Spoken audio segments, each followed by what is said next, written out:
Good morning and good afternoon, and welcome to another day of conversations for a changing world. Thank you for joining our session, Harness the Voice of the Employee for the Best People-Centric and Hybrid Work Model Strategies. We will have time at the end of our session for a live Q&A with our speaker, so we encourage you to send in any questions you might have along the way.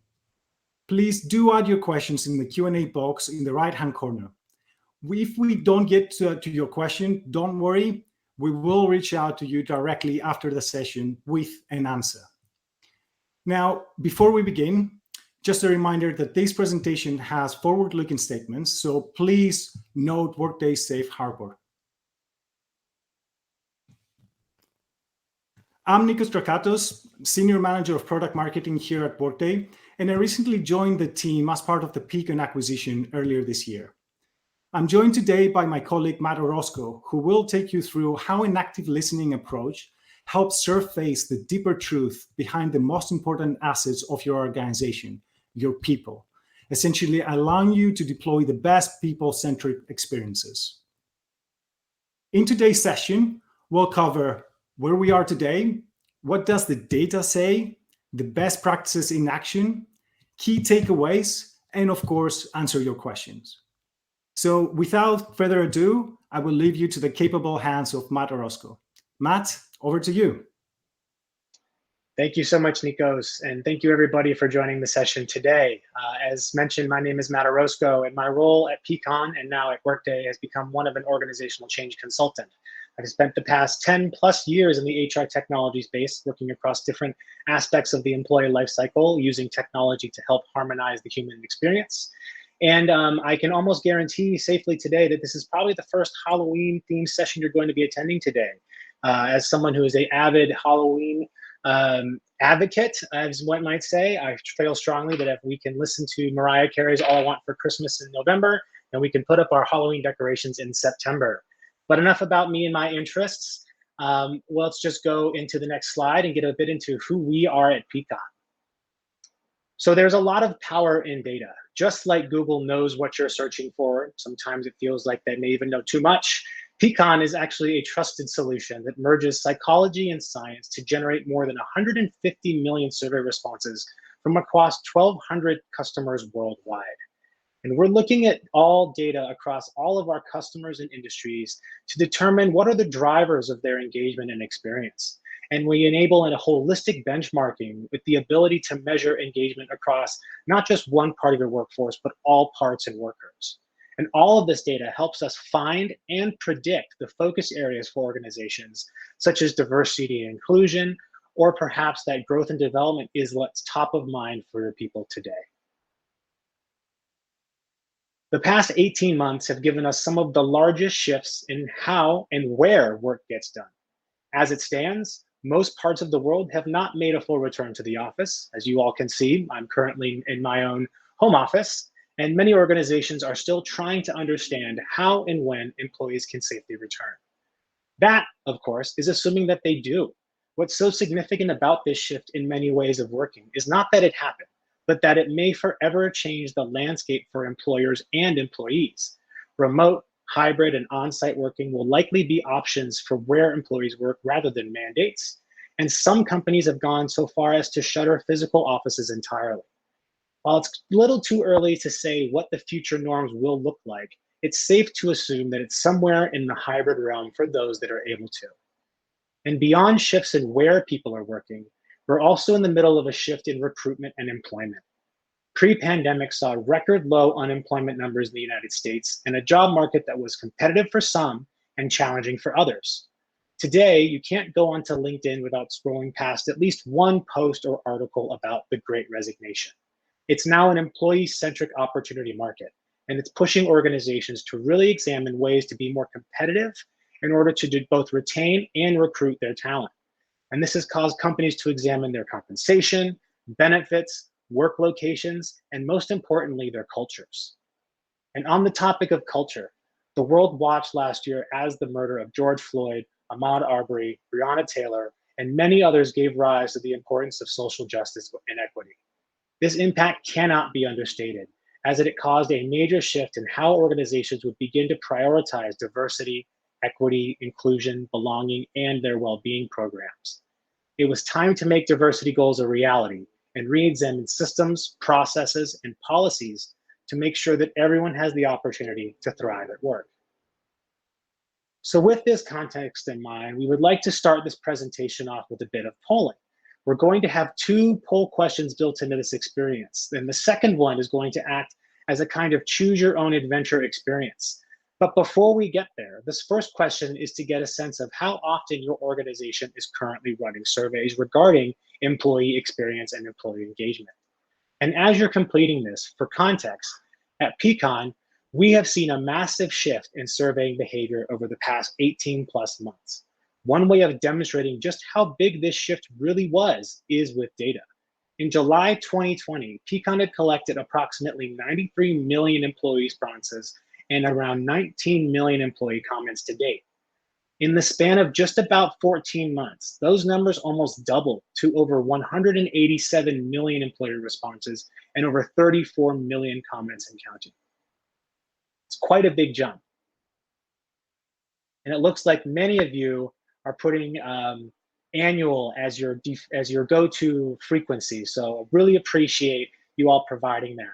Now, as we move to our next poll question, now that we've gotten some feedback about frequency, let's go into the second round. What do you want this session to be about today? And this one is of particular importance because this decides what direction we're going to take. So based on your responses voted on by you all, we're going to actually take a deep dive live into how Peakon and Workday together can help solve one of these 5 challenges. And instead of having to again, work through your, flip through your pages to get to your next adventure, we can do this digitally. As we see the responses coming in, it looks like supporting a hybrid workforce is the direction we're going to be taking. So thank you everyone for, again, bearing with us through this experience. And now that we've kind of landed on supporting a hybrid workforce, let's begin to understand how you can leverage the voice effectively to understand the needs of your workers in a hybrid work environment. Now, we're going to draw from a few data sources, the first of which is Peakon's 2021 Employee Expectations Report. And the comments employees left regarding flexible working grew by 125% over the course of 2020.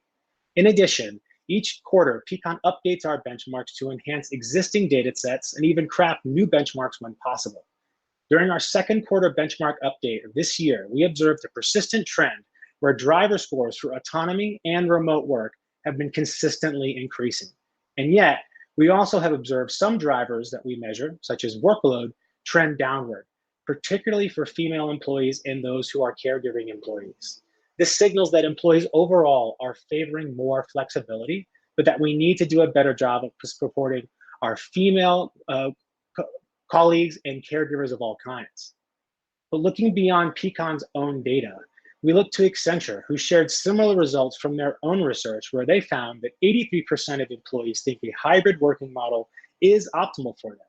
For context, Accenture defines the term hybrid as the ability to work remotely approximately 25 to 75% of the time.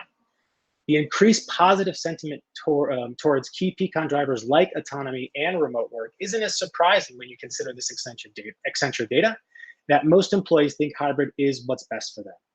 It wouldn't be fair to assume all employees have the option to work in a hybrid environment, though.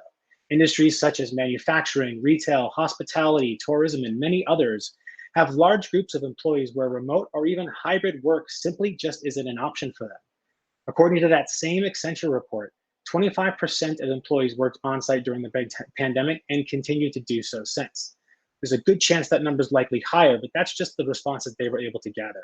And as our organizations consider future state plans for hybrid working, it is crucial to consider employees who do not have the ability, because of their role, to work anywhere but on-site, and think about ways in which you may be able to improve their experience, even if you can't offer them a work from home or elsewhere solution, something we will dive into very shortly.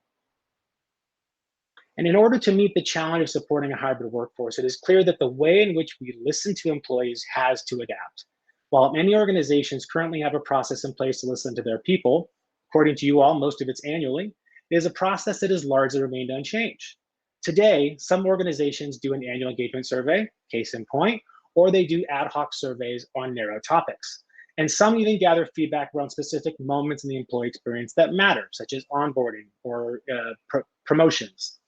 The trouble is these surveys are often disconnected from one another, making it hard to see how the data from one experience translates over to another, or they disregard the employee by asking the same questions, regardless of key aspects that we know can impact their response, such as their tenure in the organization or perhaps even their position. And as organizations look to increase the frequency to which they listen, they often also anticipate an increase in the survey administration, which sometimes makes increasing frequency simply out of reach. So lack of consistency, personalization, and connection are some of what impede the ability for listening programs to have the greatest impact they can in maximizing employee feedback as a catalyst for real organizational change. One way of understanding and listening to your employees, though, is by looking at the data about them. Workday has a wealth of data around your employees, including their demographic aspects, as well as data to comprehend their current place, their performance, their knowledge, their future development opportunities, and more. However, this only formulates one part of an employee's profile. There's another set of data that correlates to the emotional and perceptual profile of an employee.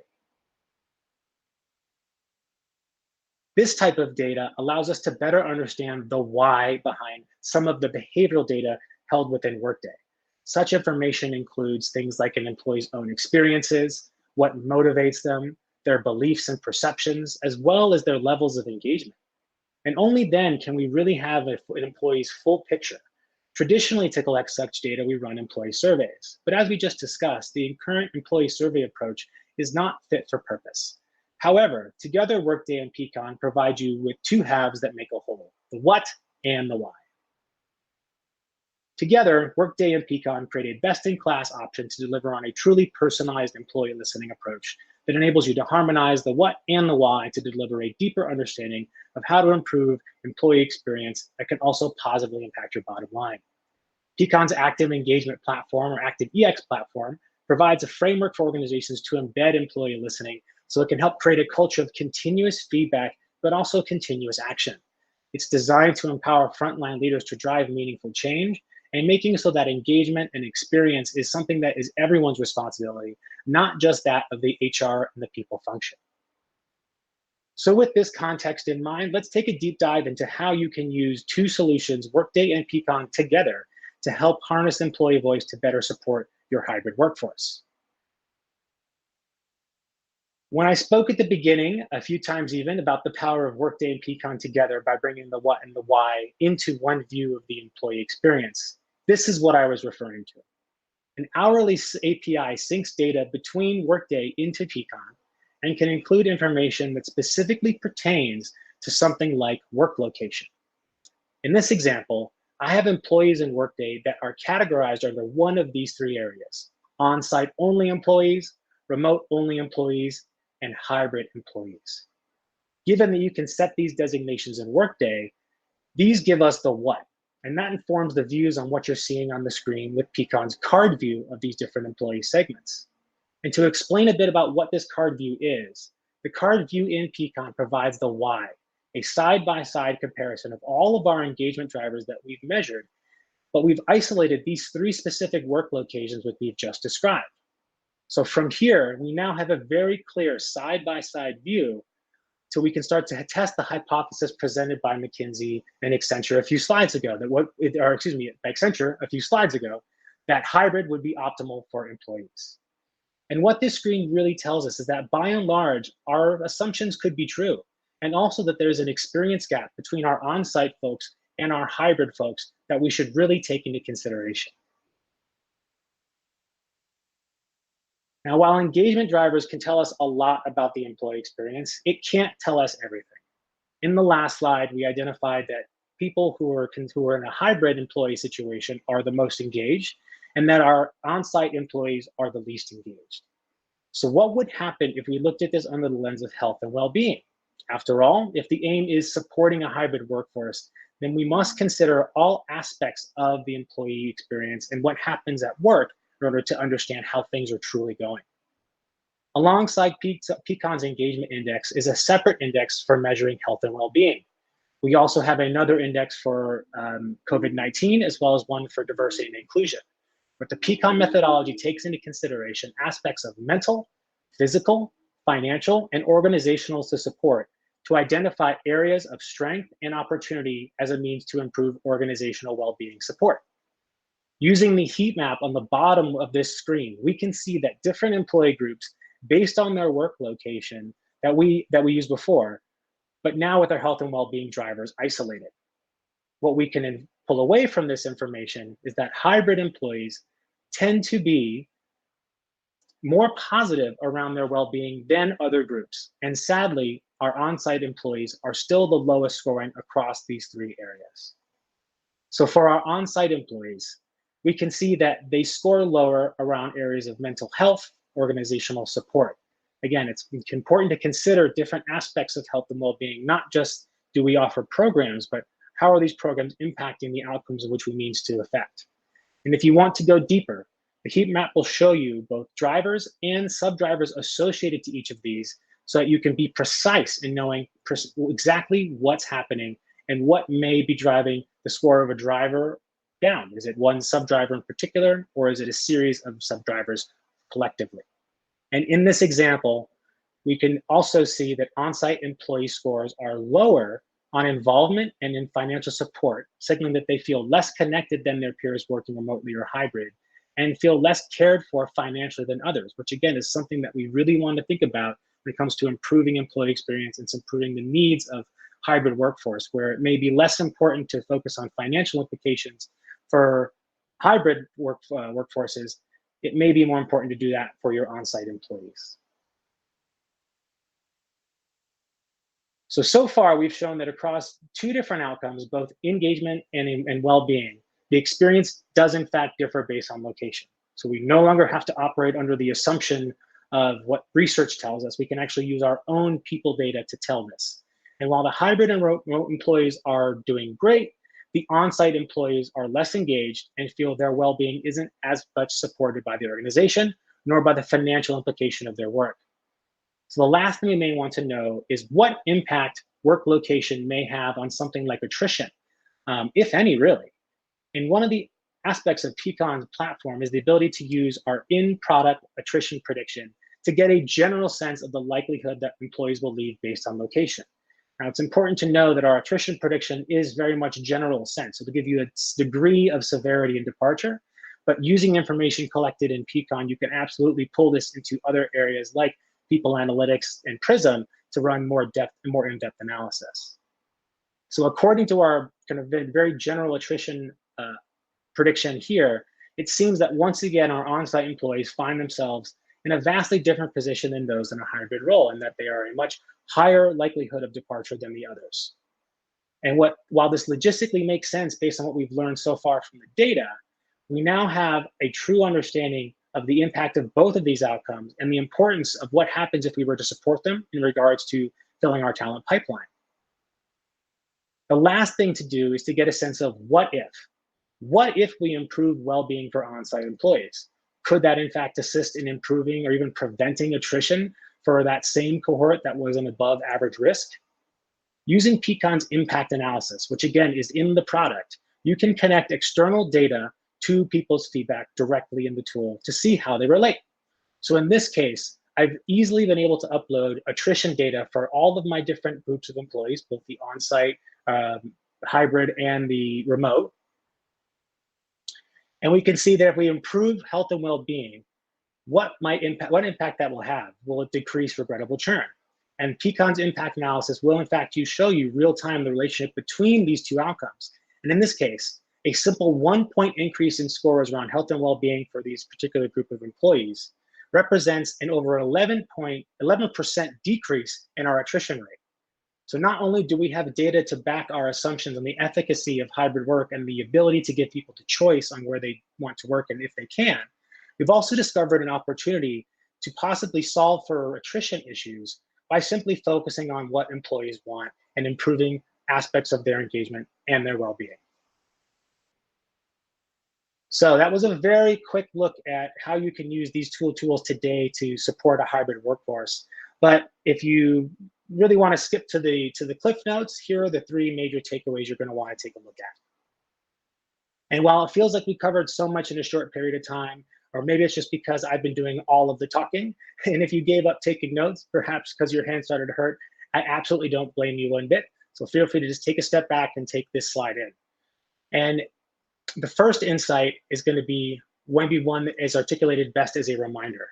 You have so much great data available to you in the feedback that you're collecting, whether you do this annually or more often. And the only more important thing than having that feedback is making sure something is done with it. Improving employee experience has to be a reciprocal process. So if you're going to ask for employees' feedback, it only makes sense to use it as a means to drive the change employees are asking for. We often hear quite frequently about how much is too many surveys. And the reality is, you can't survey too much if you're able to act and listen appropriately to the frequency you have in place. Now, the next takeaway is more of a best practice, which is to have a hypothesis, but don't be beholden to proving it.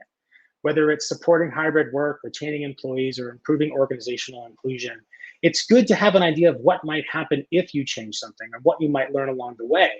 But don't disregard any sort of insight that you glean through the process, even if it doesn't match with your original way of thinking. And the final one here, and this is for one thing that you can go and do next. It's all about listening more intelligently and intentionally. Don't worry about too many surveys. Worry about the relevance of the questions to the people taking the survey.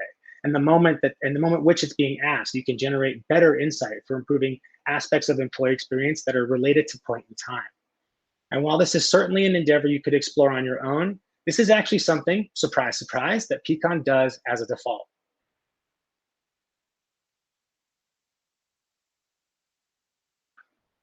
Peakon's platform offers organizations the ability to deliver an intelligent listening experience where you can surface the deeper truth through relevant questions that are non-intrusive to your employees, while not increasing the administrative burden that typically accompanies a survey process.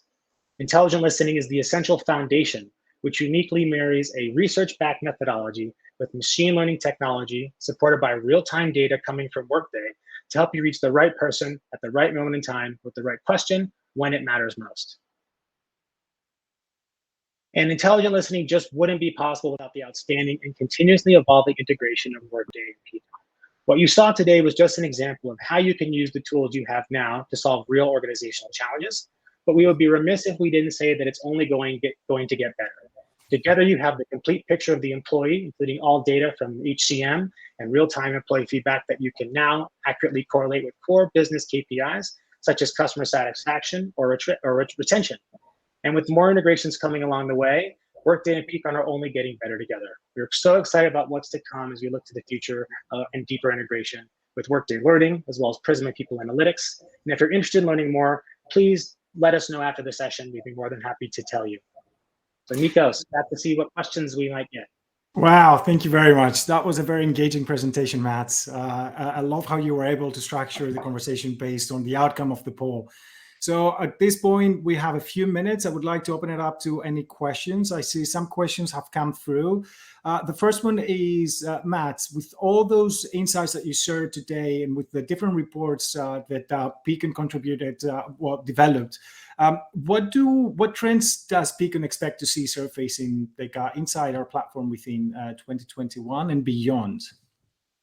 It's a good question. I think it's becoming even more difficult to tell the future these days because what we've known based on our last 2 years of employee expectation research is that things change quickly and they change by a lot in a very short period of time. So I think in part, in tandem with the topic that was chosen today, hybrid work is definitely going to be something that organizations need to be aware of. I think from a logistical perspective, so many organizations have done a great job of getting themselves tech ready to do this and support this when they can. But what they really should be considering is this what's right for giving people the option? How do we enable this so that work gets done in the best way possible if a team is getting made up of different work locations? If we all can't meet in the same location to have a brainstorm session, how do we enable better working together by focusing on how people like to work? What are the things that they can bring to work as far as this is how I like to be communicated with, this is how I like to be spoken to? Basically making work more human. So I think that this notion of hybrid working will continue to persist, along with this ability to make sure that work the ways of working adapt to the wheres of working, right?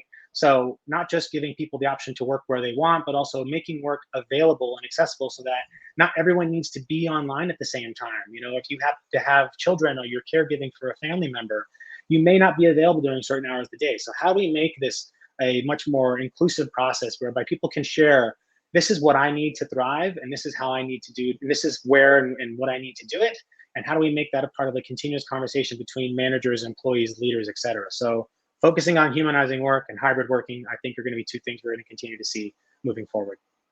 Great, thank you very much. Another question that came up is more around that active listening approach, or the more like a frequent surveying type of approach that Beacon is taking. Can you share a little bit more, and also how does Beacon battle that survey fatigue, especially as we're not giving enough time between between surveys to leaders to take action?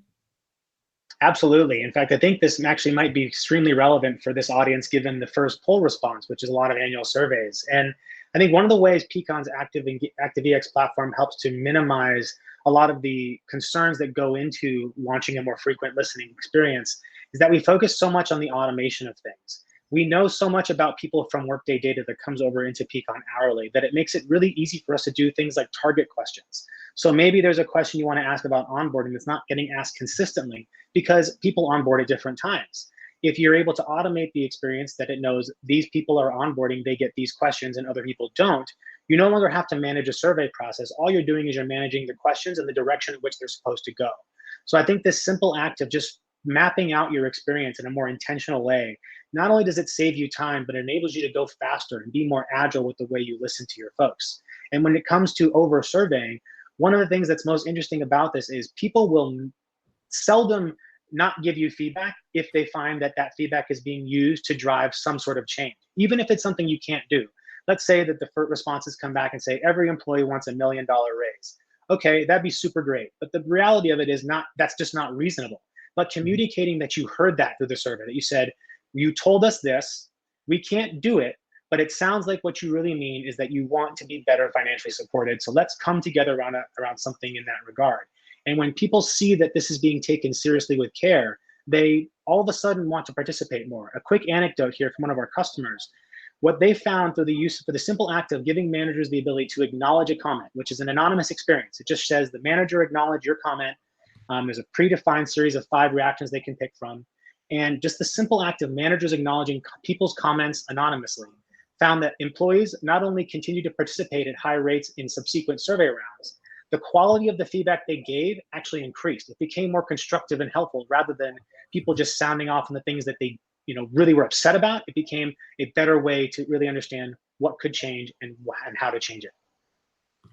Great, thank you very much. And I think we've got time for one last question. So if someone wanted to use Beacon, buy Beacon, would they also have to use Prism as well? No, in fact, Peacon is entirely, it is integrated, but it is also agnostic in that regard. So we have integration points with other business intelligence tools such as Tableau and the other one's escaping me, Power BI. So you're not beholden to one, but of course, everything being integrated in one system does provide you all the wonders and security benefits that come with being a part of the Workday solution.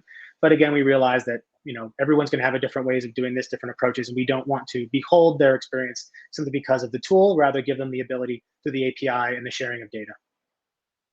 Got it.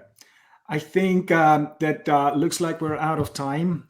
Matt, thank you so much for a great presentation once again. And thank you very much to everyone that joined us live today. We really hope you enjoyed this session. And please make sure to check out our great selection of on-demand content. And of course, have a great workday.